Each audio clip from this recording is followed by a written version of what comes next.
Hi friends, తెలంగాణలో అయితే సర్వపిండి రొట్టె అంటారంటే, ఆంధ్ర వాళ్ళు అయితే తప్పేలా రొట్టి అంటారు. దానికి చూడండి, అలాగా బియ్యం పిండి తీసుకుని అందులోకి కరివేపాకు, జీలకర్ర, కొద్దిగా ఉప్పు, ఎర్ర కారం అవన్నీ వేసుకుని కొద్దిగా పిండి అంతా శుభ్రంగా కలుపుకోవాలండి. అంటే ఇవన్నీ మనం తీసుకున్న ఉప్పు, కారం, కరివేపాకు, జీలకర్ర ఇవన్నీ కలిసే వరకు కలుపుకోవాలి. ఆ పిండిని జస్ట్ పొడిగా కలుపుకున్న తర్వాత చూడండి, అదిగో కొద్దిగా ఇంగువ కూడా వేసుకుని కొద్దిగా వేడి నీళ్ళలాగా మనం నీళ్లు పెట్టుకోవాలండి. గిన్నెతో నీళ్లు పెట్టుకున్న తర్వాత ఆ నీళ్లు పొంగుకు వచ్చేసరికి మనం ఈ కలుపుకున్న పిండి అంతా వేసుకుని కొద్దిగా మెత్తగా బాయిల్ చేసుకునేలాగా ఉడకపెట్టుకోవాలండి. పిండి అంతా కొంచెం ఉడకబెట్టే ముందు ఆ పిండి వేసే ముందు ఒక స్పూన్ ఆయిల్ కూడా వేసుకుంటే పిండి చక్కగా కుదురుతుందండి.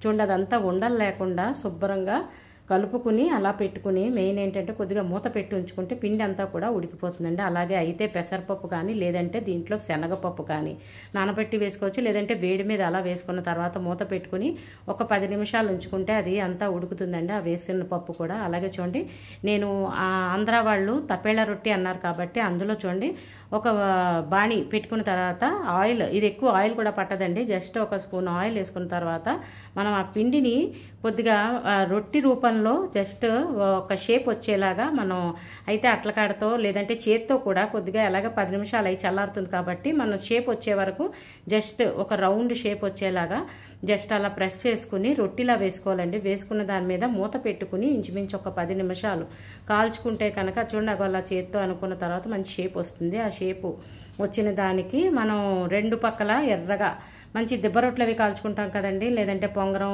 ఇడ్లీ పిండితో అలాగా చూడండి అట్లకాడతో కూడా అలా షేప్లో తయారు చేసుకుని మూత పెట్టుకుని రెండు పక్కల కాల్చుకోవాలండి. ఇది ఆంధ్ర వాళ్ళైతే తపేళ్ళ రొట్టి అంటారు.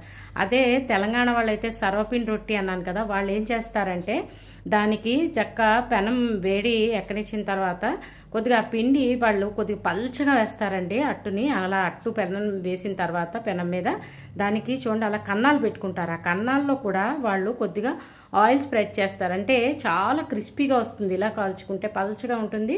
ప్లస్ ఆ కన్నాల్లో కూడా కాలి చూడండి మనం వడ వేసుకుంటాం కదండి, అలాగా శుభ్రంగా కాలుతుంది. దాన్ని మనకైతే ఇష్టమైన చాయిస్ ఎప్పుడు చెప్తుంటాను కదండి, చట్నీలు. నేను ఈవేళ కొత్త ఆవకాయతో తీసుకున్నానండి, చాలా బాగా కుదిరింది.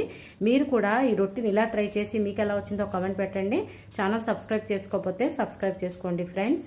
Thanks for watching.